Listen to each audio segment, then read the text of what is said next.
Hello everybody, ZDS here, kind of giving you guys a little bit of an informal, opinionated video, I guess you could call it, in regards to the news that we got hit with about a week or so prior to the upload of this video, the recording of this video anyway, about Metroid Prime 4's development being, well, I'll explain that in a second.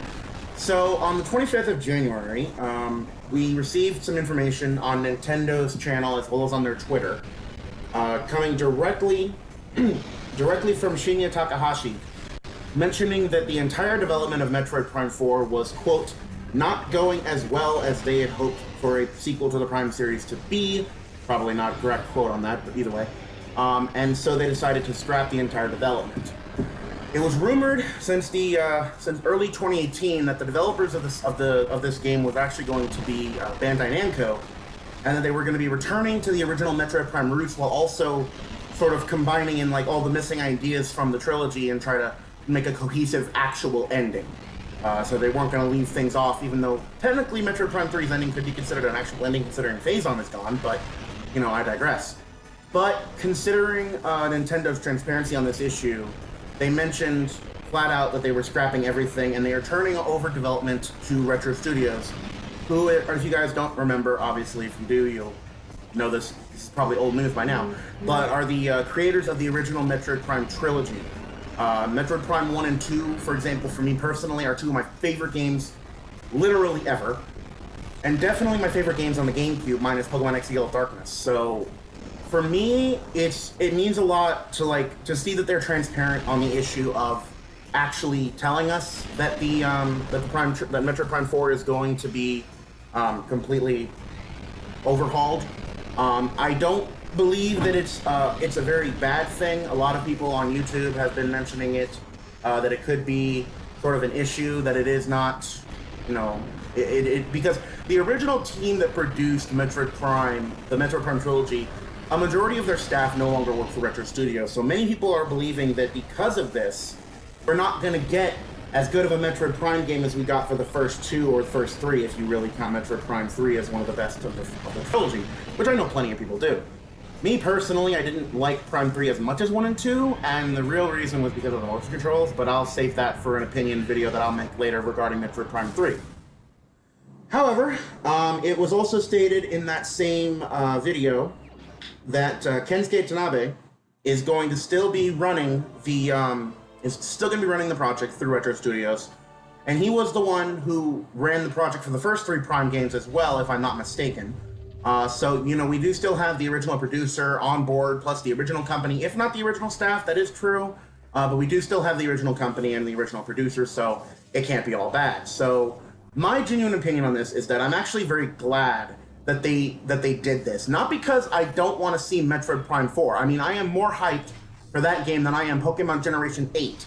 And that says a lot considering my channel is mostly Pokemon themed, but Metroid has gotten so little love and attention by the by the general public over the course of its lifetime since 1986. Keep in mind, it is one of Nintendo's 5 oldest current running IPs, next to Zelda and Mario. I mean, for crying out loud, Mario came out in 1985, Zelda came out 3 months later in February of 86, and Metroid 1 came out in August of 86. So we're talking one of Nintendo's oldest franchises, but due to like what many fans of the series, including myself, have been calling the Metroid curse, the Metroid series has been on platforms all across the Nintendo franchise, but have not been selling well due to how like the genre itself appeases to the Japanese audience. If it weren't for the American audience actually making these games popular, the fan base wouldn't have ever developed, and we wouldn't have even gotten another Metroid game.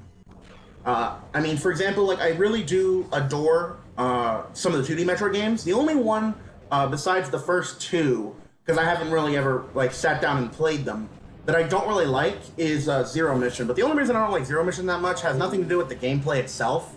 It's actually much more to do with the fact that, well, I'm a collector. You know, I like collecting things in video games, and if you get 100% completion in that game, the final boss is like 3 times harder for no damn reason, and that's annoying.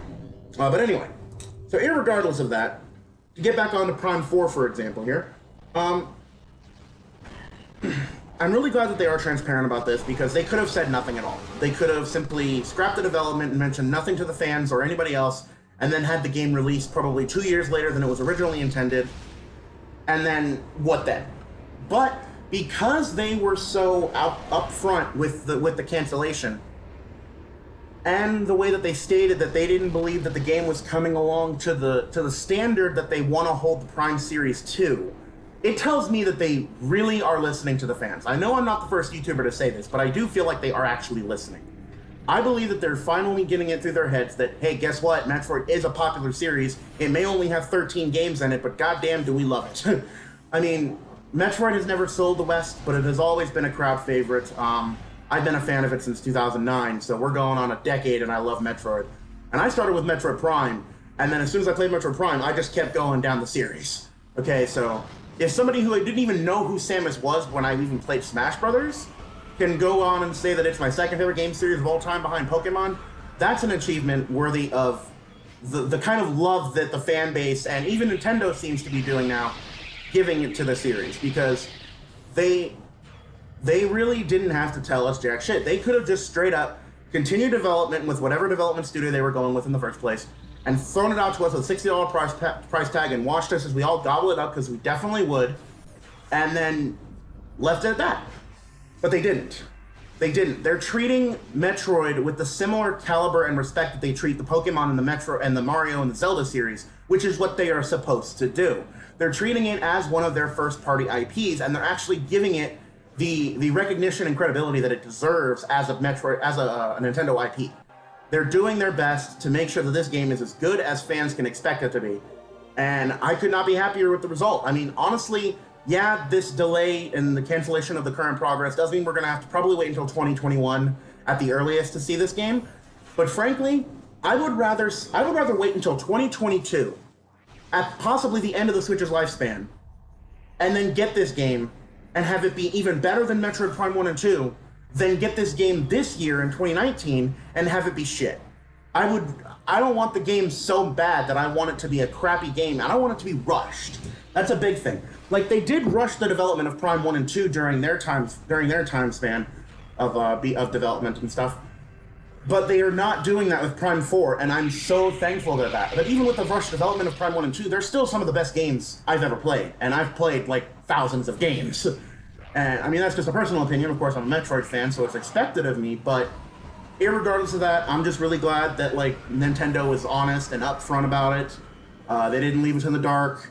But that also explains why we didn't see any information in E3 of last year or through any Nintendo Directs or what have you, because they were definitely not happy with it. And I think that it took them about a couple of months before they were actually going to get the gall or the courage or whatever to actually announce that to the fans and let them know that, hey, I know you really want this game, we know you really want this game, but it's not going to be finished anytime soon, so hope you understand. We're handing it back over to the veterans of the series, and I hope that that's good enough for you guys. And for me personally, I think that's good enough, because even though a lot of the staff of Retro have moved on to other companies, I still believe that with, you know, the development team at Retro, they are going to make a good product. I don't believe that Metroid Prime 4 is going to bomb just because the original development staff no longer work for Retro. I think they're going to take the ideas from Metroid Prime, from the original Metroid Prime trilogy, throw them into Metroid Prime 4, mix them in a blender, add some extra spice and touches, and give us a fantastic fucking game. But anyway, guys, that's just kind of my opinion on this whole little issue here. Let me know in the comment section if you guys have any ideas or thoughts on this matter. I know pretty much every YouTuber in the universe has already done a video about this. I'm sorry I got to it late, you know, familial and real-life obligations and whatnot. But anyway, that's going to do it all for this video. Thank you guys so much for watching. If you guys like to support the channel, links to my Twitter and my Patreon will be in the description down below, where you have the ability to. And until next time, this has been ZDS, making YouTube for fun one video at a time, and I will see you guys in the next video.